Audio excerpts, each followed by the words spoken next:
So now we can move on to an example for the optimization of an MDCT, a filter bank, using all the theory and some examples that we see during this tutorial.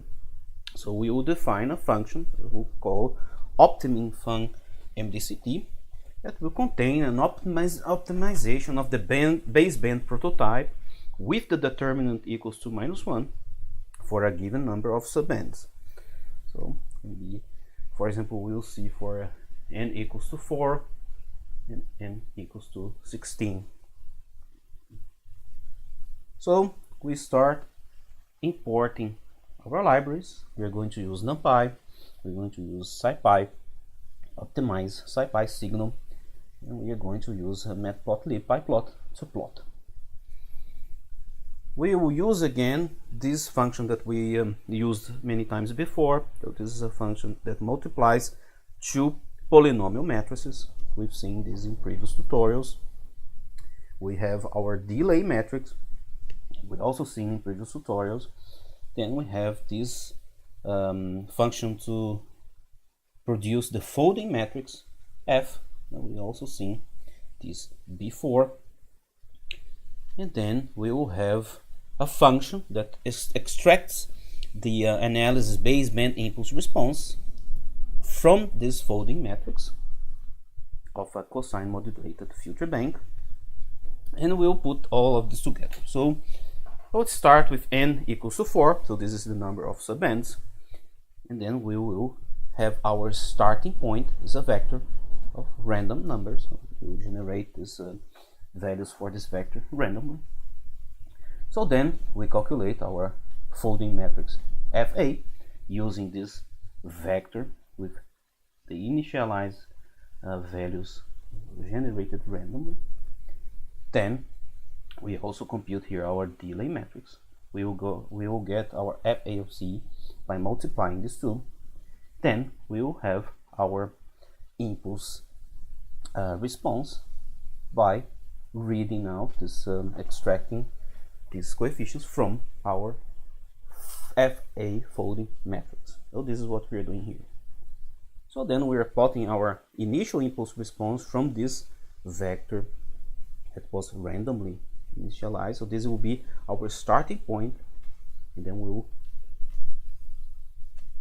take the initial frequency response from this starting vector x. We will plot it.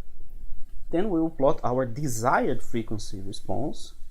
In this case, our desired frequency response is calculated here. So we will have 1s for the passband and 0s for the stop band, and we will also have a transition band. And then we will plot the desired frequency response. We will also plot the weights, because as we've seen before, we need to give weights to have our error function, and later on we will define our error function. So our error function, for example, can be the difference between the desired frequency response and the frequency response that we have, and we'll multiply with the weights, and then we'll sum these values, but we will see this later. So first, here is the initial impulse response from this starting vector x0, so these are random numbers. Then we get the response, so it looks like this. This is the desired frequency response. So what we will do is that we will change the values and do this optimization so that this tries to approximate this. And here we have our weights. So our weights, we give high values to the stop band and 0 to the pass band, and we have here a transition band. So this is the principle. So now we are defining our optimum_func MDCT. So this will compute the error function for the filter bank optimization for coefficients x, a 1D array with n subbands.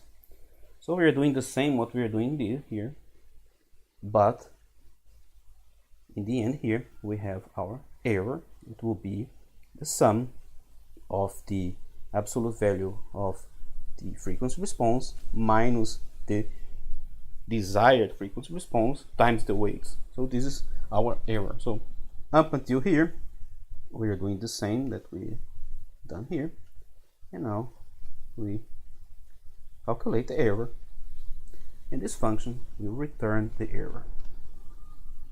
So now we will use this function. So if we want to see, for example, n equals to 4, so we will initialize our starting vector, and this will print the starting error, so it will calculate this error for this initial value. Then we want to find the x minimum, so we are calling here this optimize minimize, and it will minimize this error. So we are passing this function here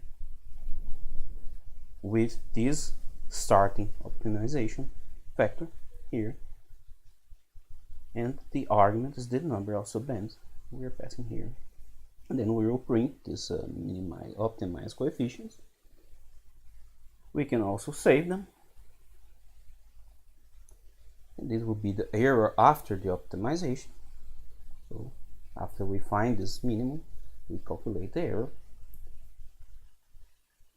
and this is we'll see now from this vector, which is the minimum with the minimum error, is the optimized coefficients. We do again the same procedure, so we calculate our folding matrix, we multiply the folding matrix with the delay matrix, and we read out the impulse response from the folding matrix, and we will plot the resulting impulse response and the resulting frequency response. So when we run the cell, I also want to see how much time it will take, so I'm including this Python Jupyter Notebook magic for this cell, and we see we start, this would be our random initialized vector or starting point, and it has a starting error given here. Then this is some information given by our SciPy signal optimize, SciPy optimize minimize, and we have it here. So these are the optimized coefficients. So after we run here, to be here, this x min. The error after optimization is this one, so you can see there is a difference here. And then with these optimized coefficients, we will get our impulse response, and now we will plot the impulse response. So it went from something like this to this, and something like a initial frequency response like this to this frequency response here. And it took 20 seconds to calculate this optimization. So it starts with random coefficients, we'll print the resulting error value, then it optimizes the coefficients using the SciPy optimize minimize.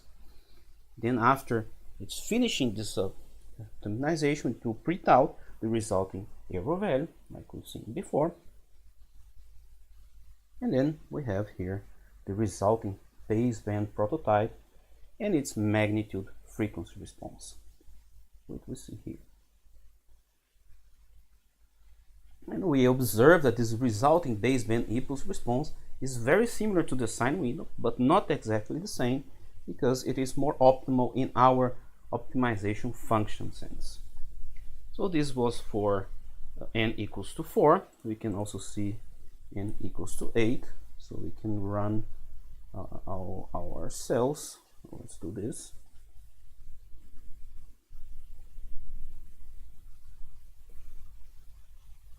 So it's calculating.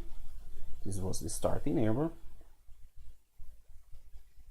So we see it takes more time than with 4 subbands. Now here's the result, and it took almost 1 minute, and it looks like this. And here is our magnitude frequency response. And also for 16 subbands, It took 1 minute and almost 2 minutes, and we have our optimized baseband impulse response for our optimized MDCT filter bank. Here the impulse response, and here the magnitude of the frequency response in dB. So that's it for today.